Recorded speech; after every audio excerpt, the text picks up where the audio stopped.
Right, so Rishi Sunak has announced that he's looking at an autumn 2024 general election, folks. The chance to get these rotten Tories out is just around the corner. Hooray! Well, the blue Tories, at any rate. The red Tories, led by Keir Starmer, appeal to me absolutely no more than Sunak does these days. And for those that regularly watch my content, you will know my feelings on that, and you will know exactly why I think that is the case. But hang on a minute here. Another cold, miserable time of year to hold a general election. Last time it was, of course, in December. Boris Johnson figuring he could put off those snowflake rotten lefties by a bit of bad weather. No such chance with his own base, of course, who will turn out in all weathers to ensure their self-serving natures, their greed is still represented in Parliament by people who think just like they do. And Johnson was also sick of being hamstrung by Theresa May's lost majority and Jeremy Corbyn inflicting defeat upon defeat on his government, granting Corbyn the record for opposition leaders inflicting defeats on a sitting government. He opted for that winter election, Johnson did, instead of the typical spring election. Here is Rishi Sunak enjoying that majority. Johnson won, of course. Sunak himself has no mandate to govern either, an argument long-standing since he was literally installed by his own parliamentary party. Not even Tory members around the country got the chance to select him after they, of course, chose Liz Truss over Sunak previously. And we all know what a mess that turned out to be. Should Sunak have had it to fight for members' votes again against another rival, he would likely have lost again. Tory members voting for the brown-skinned man, he was always facing an uphill battle, really. Instead, he's facing the entire electorate as completely unelected previous to lead the country, caused anger. But of course, we as ordinary voters do not pick party leaders and do not pick who runs the country. We do not have a presidential system. In fact, the system we have, which is designed to disenfranchise as many voters as is humanly possible, really, renders the vast majority of votes completely useless, is pretty much the worst going. But despite all of that, perhaps the main reason Sunak is leaving it as long as possible is to remain in the job as long as possible. The Tories are a long way behind Labour still at the moment, even as Keir Starmer keeps on punching himself in the face, and the polling gap does keep closing at a rate you'd wonder if Starmer wouldn't just be better off hiding behind closed doors for the next year and a bit. He might do his party's standings less damage that way. But that there realises another relevant reason for Sunak to stretch it out a bit. He only legally has until January of 2025 to call the next general election. So November is pushing the limit, but he's miles behind still. He needs to catch up if he's to win. And to do that, he needs to be winning on the economy again. It doesn't seem to matter what other topics you choose to discuss in the public eye in the run-up to a general election. Starmer, of course, and his attack he's gone very heavily on law and order right now, sinking very low as he's done it. But elections have never been won on law and order. They're won on who is seen as the most economically competent. And Sunak's hoping, as the former investment banker, he's got the right track record. And if he can start to generate some growth, he'll be quids in, so to speak. Starmer, economically, is very weak. He had to be given a crash course in how UK economics works by Ed Miliband and Lord Falconer, apparently, upon becoming Labour leader, because he really didn't understand it. How much more he understands it now? Well, he's not really known for discussing it in depth himself, is he? He sends Rachel Reeves out to cover that base, and she has all the broad appeal of diphtheria. Little Miss tougher on benefits than the Tories. We haven't forgotten it. She's no friend of the long-term sick. She's no friend of the disabled, and she's no friend of the out of work. So many ordinary working-class people utterly despise her. So her having any cut-through, I somehow doubt.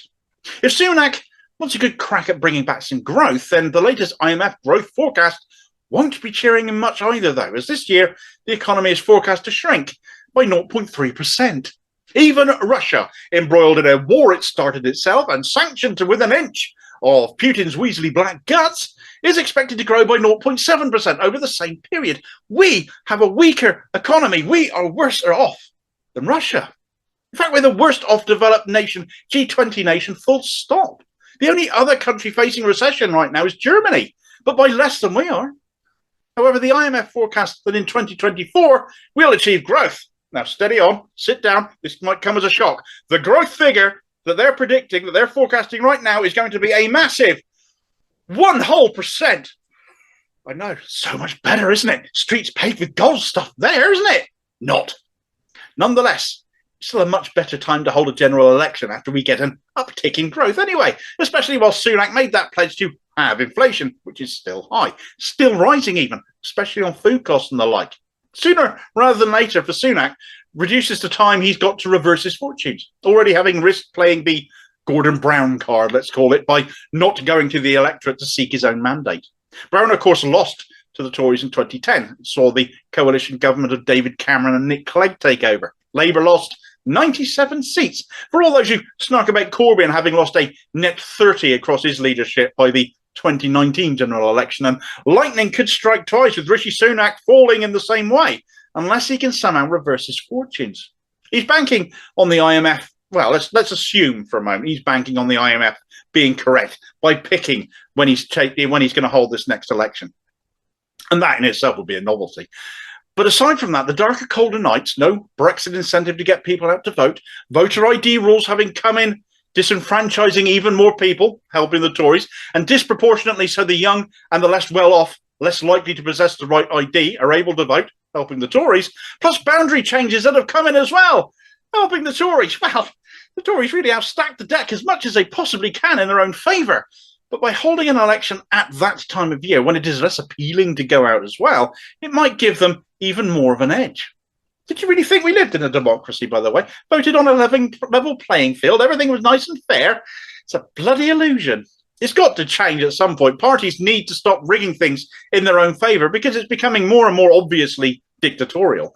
But you need to elect people prepared to change it to do that. And that'll never be the Tories, be they the blue team or the red team of them.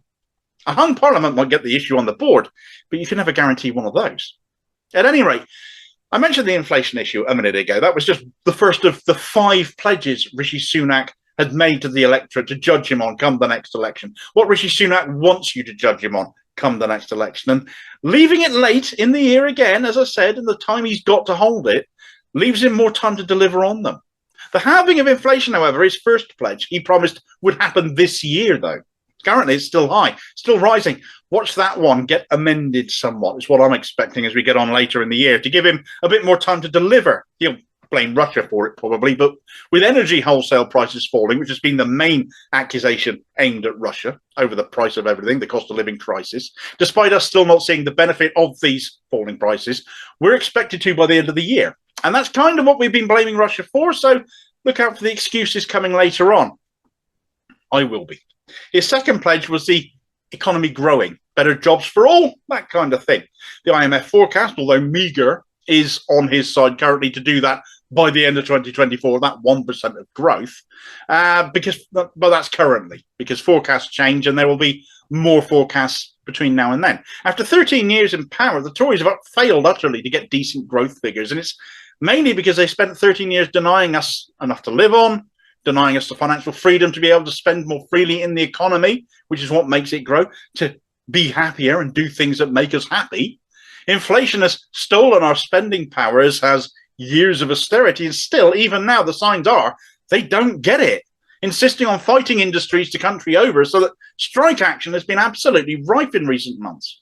If you want to get the economy moving, stop impoverishing ordinary working class people, stop denying them the financial assistance that they need. He needs to change tack here, I think, although there is one caveat with the timing, and that is that at this time of year, people will spend more, whether they can afford to or not, because we're in the run-up to Christmas at that point, aren't we? That might be part of their plan here as well. That could be forming part of their thinking. And there might be a set of more favourable figures Sunak could pull out of a hat because of that. We'd have to wait and see. Sunak's third pledge was to get debt falling, reducing the national debt. Who do we owe it to? Oh, yes, ourselves. Well, this is where they all get a bit robbing Peter to pay Paul, because by denying us enough to live on, or enough to live on comfortably, they claim to be paying this down. By their own metrics, they can only achieve pledge 2 if they dump pledge 3, and vice versa. This is what they've told us for 13 years, the basis for the austerity lie. Labour bankrupted the country and all that rot. This will get fudged somehow. Pledges 4 and 5, though, which are getting NHS waiting lists down and stopping the small boats from arriving on our shores, are going to fail. They will fail because none of the cruelty of the government is heaping out right now on people desperately fleeing God knows what is going to stop small boats crossing the channel. In fact, disproportionately more do so later in the year, as there are more hours of darkness to provide cover. Similarly, with the NHS during the winter months, NHS waiting lists rise as people generally suffer from more illness. Given our annual winter crisis, it always comes every year, you can rely on it like clockwork, seems to always start earlier and earlier and ending later and later as the NHS gets decimated more and more. Sunak actually risks this election coinciding with that winter crisis. Johnson got away with it in 2019. It was all about Brexit, but that card's been played. Sunak doesn't have another one up his sleeve that I can see. Functionally, the Tories hope this is going to pay off for them. Bury the current IMF forecast, leave it behind them, hope things get a bit better. But it could still equally blow up in their faces, especially if the next IMF forecast turns out to be worse. If people don't start to feel better off soon, aren't in reality better off soon, and these pledges he's tied himself to will be exploited if he fails to deliver on them. Of course, the leader of the opposition could prove to be acting as he has to Sunak's advantage later, when you know all of Starmer's lies, broken promises and deceit will be weaponized against him. If he thinks he's going low and attacking the Tories hard now, Starmer's seen nothing yet, because the Tories themselves, they can always go lower. Starmer's inherent dislikability as well, the support base he's driven away from his party, all of Starmer's actions to regain control of the Labour Party by their inspirationless right wing may actually help Sunak and not hinder him. Maybe all he needs to do is demonstrate all this, all the things that make Starmer an electoral liability to help keep his rotten party in power for another 5 years. And then the time of year, current polling, current economic issues, none of it would matter.